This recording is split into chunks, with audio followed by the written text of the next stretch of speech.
What you doing?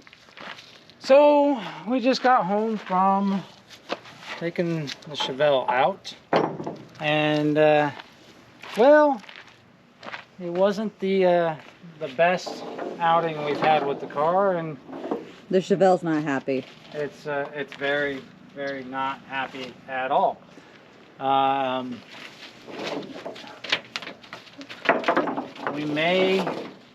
There's a chance we may have hurt it. And I know a few weeks back we did a video about did we hurt the Chevelle, and we went through a whole bunch of stuff, weather checking on things after running it at King of the Open Road, and everything checked out and seemed pretty good and wasn't overly concerned. And then just a couple videos ago, you probably saw that if you didn't see it, you can go back and watch it, but we went through and serviced it and checked stuff again, and everything still seemed to be pretty good, so we decided to take it out and play with it today. Let Paige do some more running at the track. And before we did that, though, we changed the carburetor on it because, well, I don't like Edelbrock carburetors. And we put a Holly on it that I had and put that on there. Took a little fiddling, but it seemed like it was running right and everything was working well. And it's not. Now it's mad. Definitely not. So let's see if we can get it started. When we left the track, we actually had to drive the Chevelle a little ways after we left the track because we had a different car on the trailer. Someone else, a buddy of ours, that broke an axle in his car, so it was definitely not driving anywhere. So we winched it up on the trailer, which little old trailer winch did the job. We got that delivered to its home and pushed up into a garage and put away. But on that drive, well, the Chevelle was very unhappy for that little drive as well. It still had good oil pressure and didn't overheat. But what I'm being told, because I wasn't driving the Chevelle, I was trailering the other car, but from what Paige told me, the Chevelle didn't want to go over 2,000 RPM, which is not a good sign. Did you take the screwdriver? No, it's on the other side of the seat, like in between the seat and the... Oh, the trunk key? I'm pretty sure. It's somewhere in there. I did not take it out. There it is. So, you had to get the trunk key.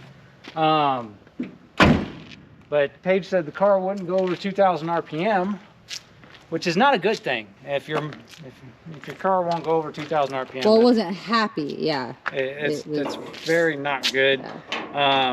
And when we pulled the plug at the racetrack, it showed that it was running super lean. And what happened when you loaded it on the trailer? It didn't want to go. So I was hoping what I was going to find when I looked right here is where we got a fuel filter right outside our fuel tank, because I was hoping to see a really yucked up fuel filter right now, which would have caused fuel starvation issues. But this fuel filter is super clean. So there's no sign of debris in the fuel filter, and there's fuel in the filter, and there should be plenty of gas in here. Yeah, there's at least a quarter tank or more, so it wasn't lack of having fuel in the car or fuel not being able to get past the fuel filter. So I don't know what the issue is, but we're gonna fire it up and get it off the trailer. Maybe we'll pull the plugs, all the plugs out of it right now, just take a quick look at it and see if any of the plugs tell us anything other than it was running real lean. And the reason why Cole gets my car on and off the trailer isn't because I can't. It's because sometimes the trailer jumps a little bit and he just doesn't want me to get freaked out. Just for your guys' FYI.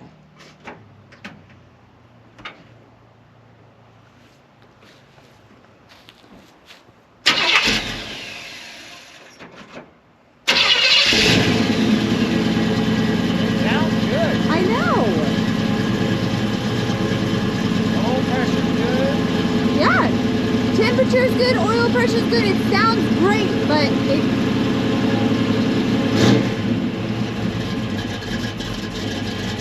it's just Not puffing smoke? no, it's doing great, but for some reason it's not getting gas.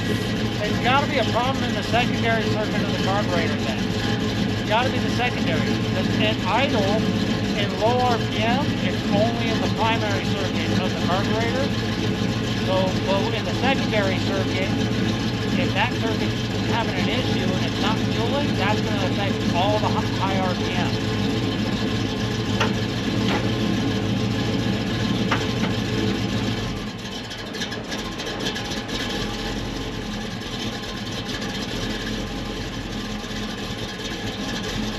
How do I look on the ramp? You look fine.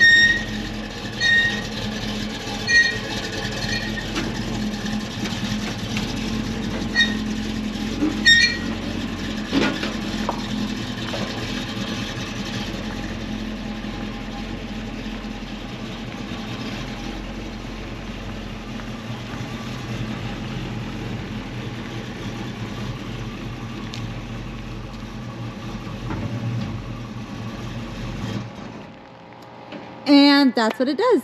Yeah, and I bumped the throttle real good. Yeah. An accelerator pump issue too. Nope.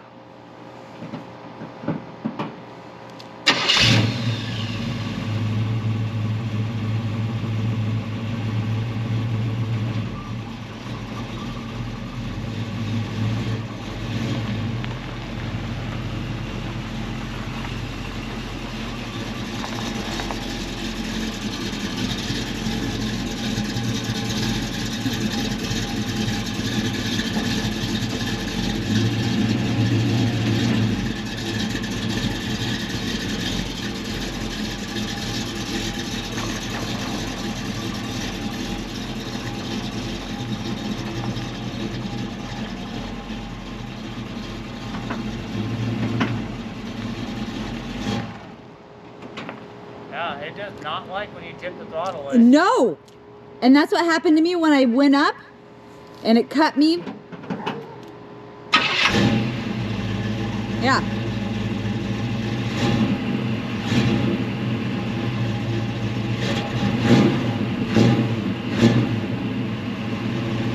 It might be a transmission. The fact that it's in neutral right now.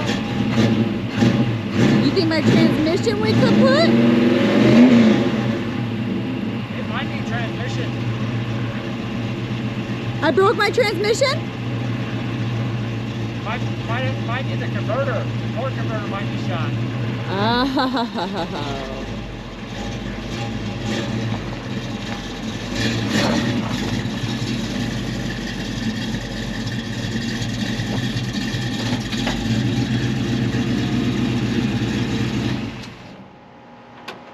I know. We'll look at it. We'll pull the plugs. I mean, under no load, it revs fine. Yeah. But then when you give it a little bit of load, it is like starving for something, and it's like, wait, what? I mean, we'll pull the plugs out of it real quick. Take a look at what they look like, just because. But the fact that it free revs just fine, it goes well up in RPM. I mean, it could still be starving for fuel. No, yeah. With no load on it, it takes a lot less fuel to rev it. But if there's an issue with the torque converter, when you put load on it, that can cause it to stall too.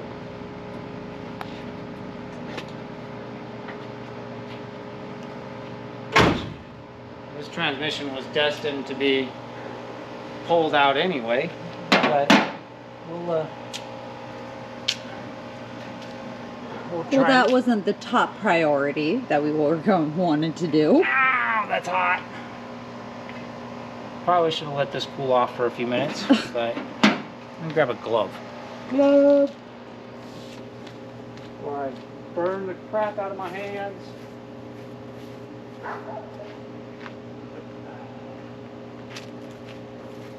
But I don't know, I mean, it's odd.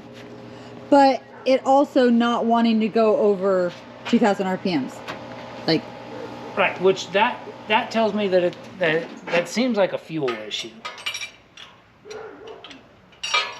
So we'll we'll look at a couple of plugs. It's leaking. That fuel line is leaking. Yeah, sure enough, we are leaking fuel. That could be causing that. That could be, well, that wasn't leaking before either, too. So that's, I mean, it's not leaking enough that it should have caused it to completely be starved of fuel. But it's definitely leaking fuel at that hose clamp.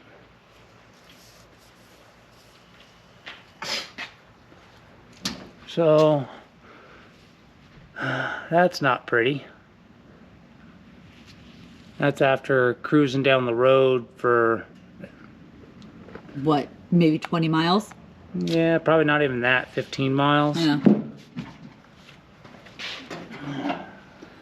Pull one more out. So this motor, we've talked about it before. We were told that this motor was a fresh rebuild when we got the car. I won't say that it wasn't.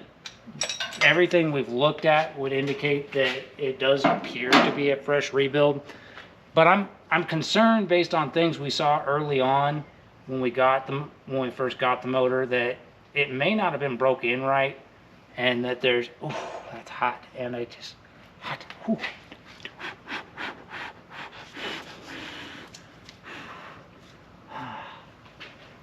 Hip towel. There's a little bit of rubber from the gosh. now. Oh, lovely. I'm gonna fix it. I'm gonna get it off there before the header cools off. Yeah. You guys Makes see a that? nasty mess. See that? Try not They to probably get too can't. hot. Oh, they might be able to see it. Smells like burnt rubber. There we go. I got it off. See? Got it off there while it was nice and hot still. See if I can get this plug out. Pull the number 3 plug.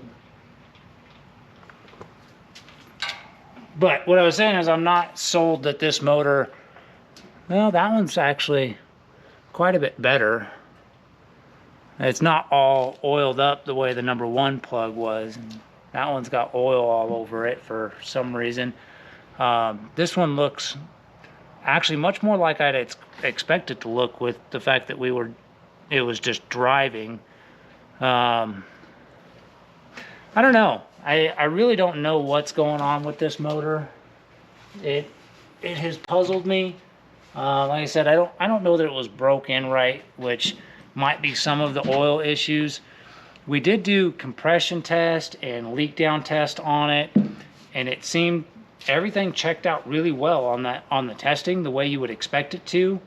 But we still have this problem with oil getting in the cylinders. And I'm going to say that our fuel, right now I'm still leaning towards it's a fuel issue. Under load, it wants more fuel than what it's getting, it seems like. That's what I think it is. When we pulled the plug, when I pulled the number 2 plug at the track after the pass that did not go well at all, it read dead lean. The plug was super white, and you could tell it had gotten hot. So I think that that's probably still an issue in the carburetor, probably in the secondaries, because it seems all right until you get it into the throttle. We can look. The accelerator pump was giving a bit of an issue last night when we put this carburetor on here, which, for those of you on there that follow the channel regularly, that's a couple videos, at least 2 videos ago, I think. But we'll see. Yeah, accelerator pump is working just like it should. It's giving a squirt. So I don't know. I mean, I'll have to look into it. I don't know. This has been a puzzling one. And I was talking to somebody else about the oil issue, because it has gotten better than it was when we got the car initially, but it hasn't gone away. One thing I haven't done is I haven't had the intake manifold off of this motor, and I'm starting to wonder if maybe it's an issue with the intake manifold gaskets. The gaskets, yeah.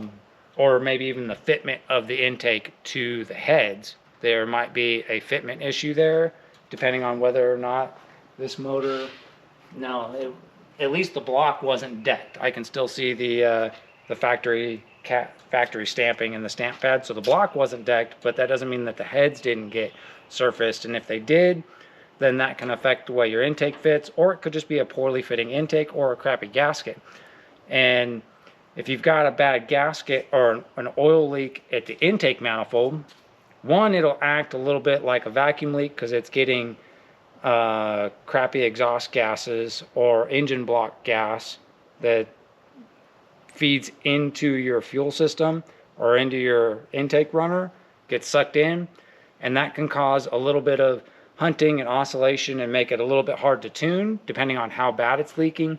Or if it's just managing to suck oil, it can suck oil through there too, which can cause this sort of problem. And if caught soon enough and addressed, it won't actually hurt the motor overall's condition. So it could pass a leak down test, pass a compression test with good numbers, and still have this problem if it's getting the oil through that gasket. So whatever the case, I mean, I don't know exactly what to address. I guess I can tighten that hose clamp. Mm-hmm. I can do that while we're right here before I put the valve cover back on.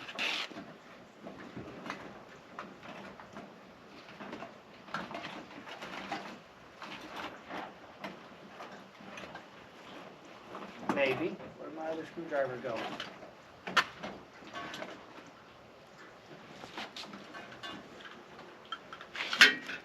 There it is.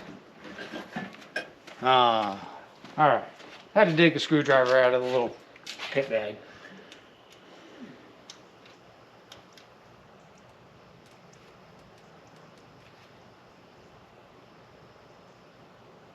Hopefully that'll make that fuel leak go away. That's pretty tight. We may even delete that fuel filter. I wonder if that's the problem. I was gonna say, because we took that off of the other. This fuel filter has been on the car since we got it. I haven't changed that one. Well, and it was connected to that pressure sensor.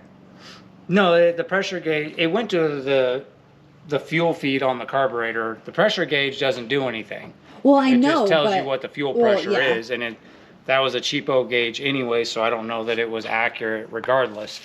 But if this fuel filter is plugged up, then it would starve the carburetor for fuel.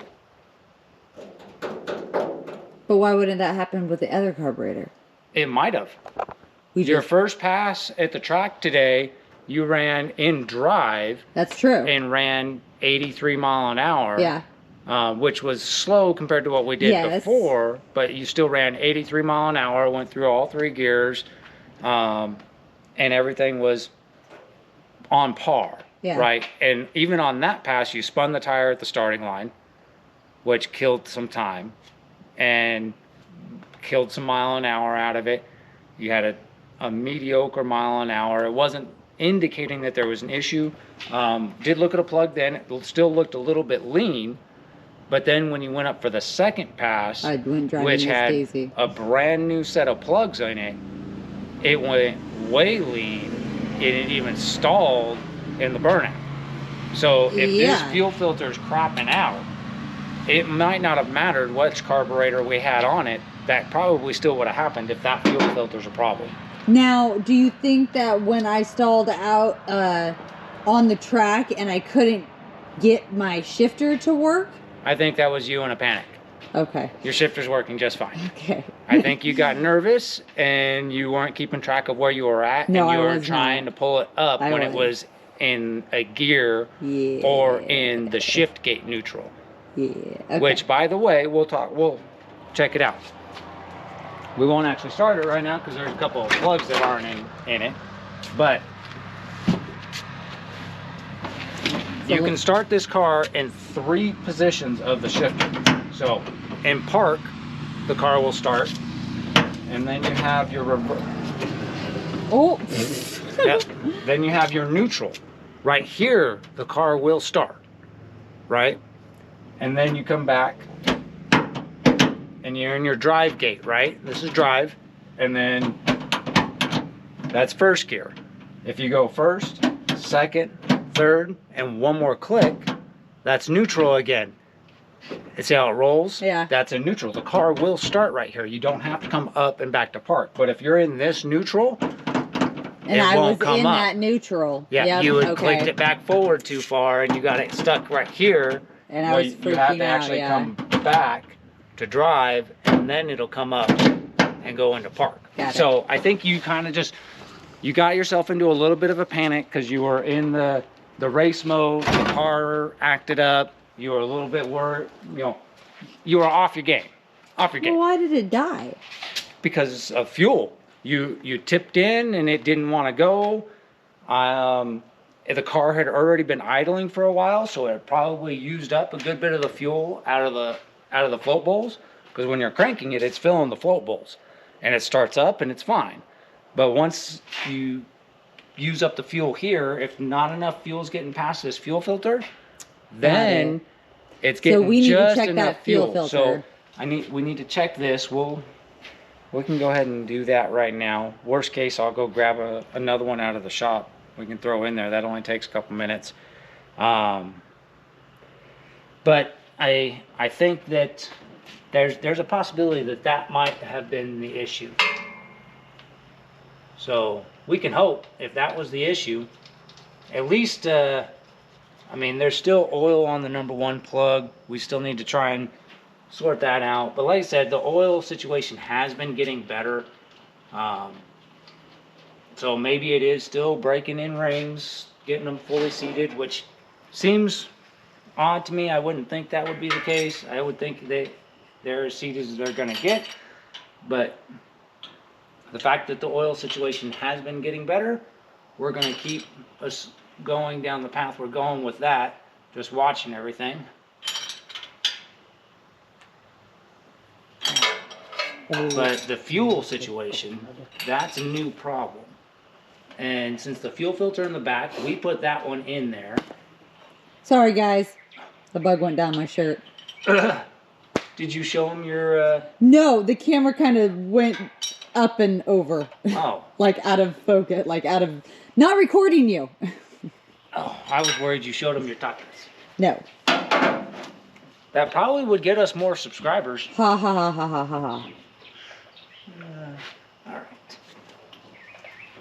That plug wire's back on. All right. And... All right. Plug wires are back on. Let's pull that fuel filter in. Before it gets too dark. Yeah, I'm working. I wonder, because that would explain it. That's why I thought maybe the fuel filter in the back was plugged, but we put that one on there new. Brand new, yeah. When we took it from, when we upgraded the fuel system. We just left it on. This was left here in place from the previous owner, and it is a tiny little filter. So I wonder if this little guy is plugged.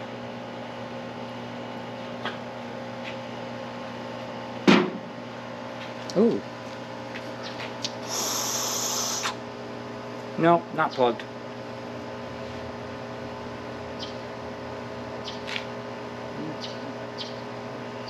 It's got a little screen in it, but definitely not plugged. Bummer. So that's not the issue. Okay. That was hopeful thinking. Yeah, that was. I guess we'll go ahead and put it back on there. It was leaking though. There's no question about that. But it wasn't leaking when we were at the track because we would have seen that. Yeah, I didn't see any indication of it leaking then. And it didn't smell like gas or anything, so. So, again, that takes me back to leaning towards an issue with that carburetor, which is very possible. It came off the shelf. It's been sitting on the shelf for a while. I won't say that I stored it perfectly, because I didn't. But I thought it was all working, and I'm guessing not. That's really what it boils down to, which means we should probably go through this, maybe bore scope all the cylinders again, just to look at them, make sure that there's no major issues in any of the cylinders that we can see on a bore scope. And maybe we do something different with the carburetor again. I mean, this carburetor is about as low buck of a Holly as you can run. And what else did you say on the way home? We could possibly take a trip to Summit. And we could possibly take a trip down to Summit in Texas and see if we can Check out their outlet. Yep, check the outlet out. Maybe there's a carburetor there that we can get a good deal on. That might be a much better unit than this. Because this is, as I was saying, the ultra basic Holley 4-barrel 600 CFM. It's only got a metering block with jets in the front. It does not even have a metering block in the back. It's just got a metering plate. You can't do it. You can't tune it at all. So if there's any issues really going on in there, I don't know that I can really do much about it other than clean the carburetor really well, which I thought I did. Apparently not, or apparently there's something that's wrong with it. Maybe it's an issue with the power valve. This video is going to be all over the place, just for your information. What do you got going on? I got moths flying down my shirt. What? And every single time I'm trying to... So the question is, what's down your shirt that they want so bad? Sweat. I'm sweaty. It was a hot day. It's hot in the car. Anyways. I don't know. It really boils down to what the hell's going on with this thing. I don't know.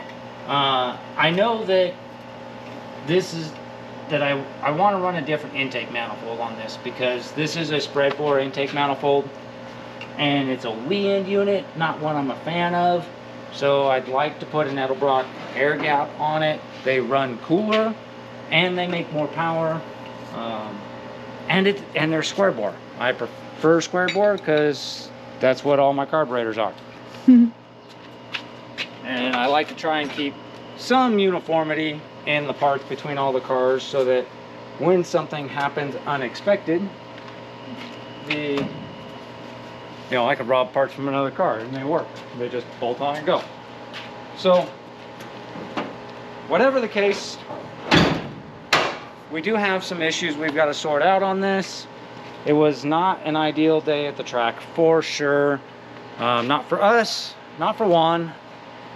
And it was an absolute mess of an event. It was a cars and coffee and drag racing event held at Tulsa Raceway Park, which is the drag strip in Tulsa, and really nice facility. The track was nice. It was great.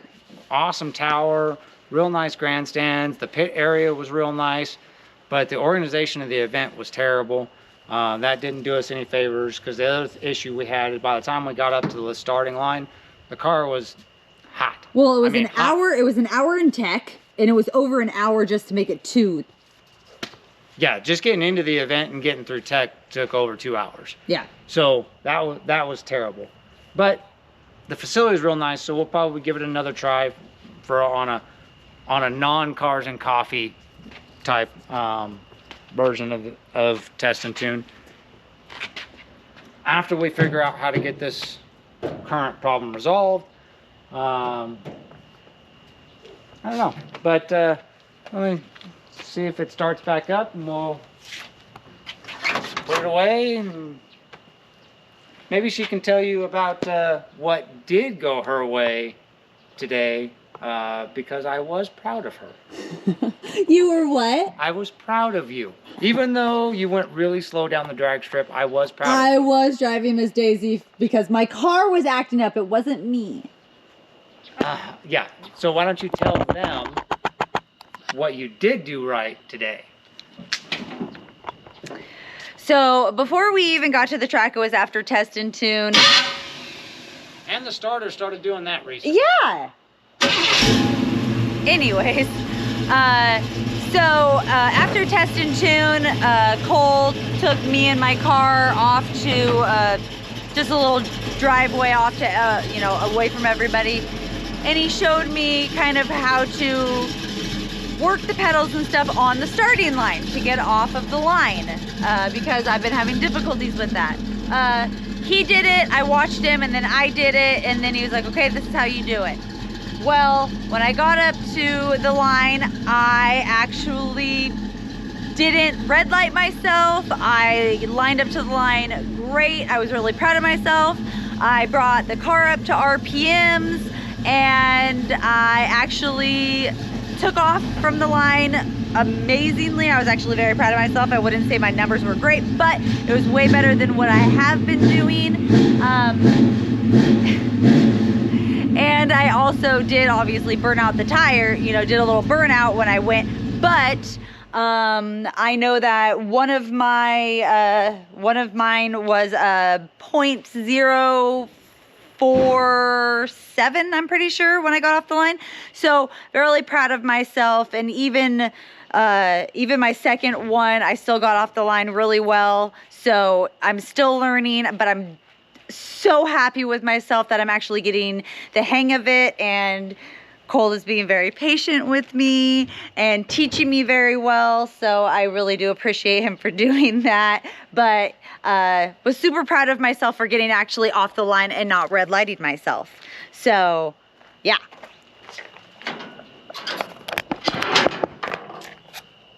Oh, you are darker than dark. You can't even see him. Oh. Yeah. Well, you can't even see him. I'm out here in the darkness. I don't know if I'll show up or not, but we will see you guys on the next one.